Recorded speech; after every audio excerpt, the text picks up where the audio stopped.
स्वतंत्रता दिवस के अवसर पर पूर्व मंत्री अनिल विज अम्बाला छावनी में स्थित कोहाट धर्मशाला में ध्वजारोहण के उपरांत उपस्थित जनसमूह को संबोधित कर रहे थे।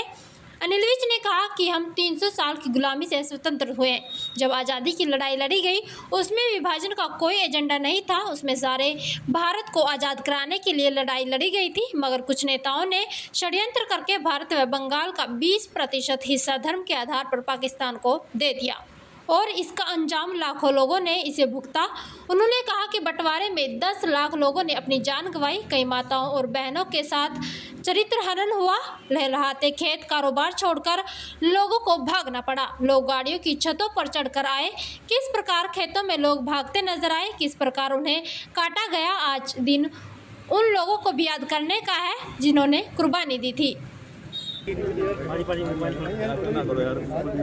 आज इतनी बरसात में भी इतने सारे लोगों का यहाँ पर आकर स्वतंत्रता दिवस मनाना और तिरंगा चढ़ाना उनके देश प्रेम की भक्ति का प्रमाण सिद्ध करता है। हम अनेकों वर्षों से यहाँ पर तिरंगा फहराते आ रहे हैं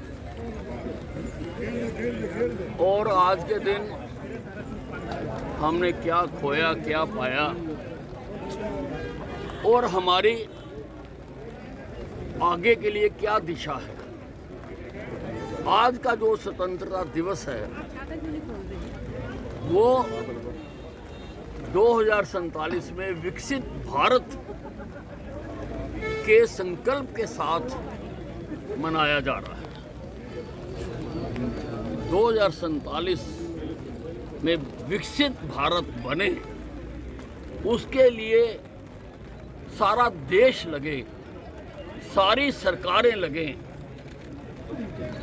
सारी संस्थाएं लगें, ऐसी नीतियां बनाई जाएं कि ये जो सारी समस्याएं हैं, बेरोजगारी है, भूखमरी है, इनसे मुक्ति मिले, अच्छा इंफ्रास्ट्रक्चर मिले, अच्छी व्यवस्था मिले।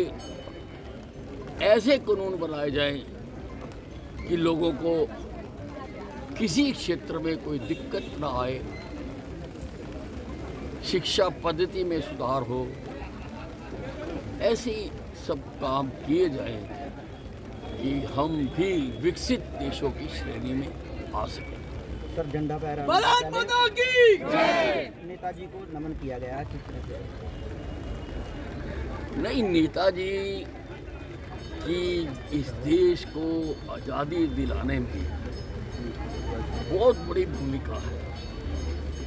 अंग्रेज सरकार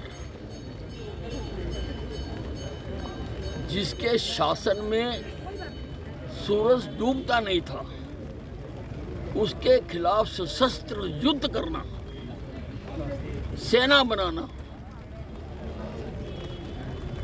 ये नेताजी ने किया, उसको भुलाया नहीं जा सकता। और सबसे पहले इस देश की धरती पर अंडमान निकोबार में को फतेह करके और वहाँ पर आकर आज़ाद भारत का झंडा लहराना, आज़ाद भारत की सरकार बनाना, ये नेताजी ने किया। इसीलिए मैंने जब यहाँ पर पार्क बनाया तो मैंने उसका नाम नेताजी सुभाष चंद्र बोस के पार्क के नाम पर रखा। सर, बहुत दिनों बाद अम्बाला में झंडा फहराया है, आपने कार्यकर्ताओं के बीच में कैसा लगा?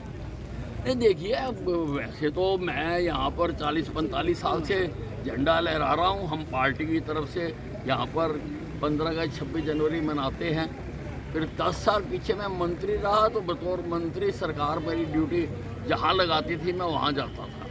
इस बार भी सरकार ने मेरे से पूछा था कि आपने कहाँ झंडा लहराना है, और मेरे कार्यकर्ता चाहते थे कि इस बार मैं पार्टी के कार्यक्रम में हूँ तो इसलिए मैंने उनको कहा कि मैं पार्टी के कार्यक्रम में झंडा लहराऊंगा।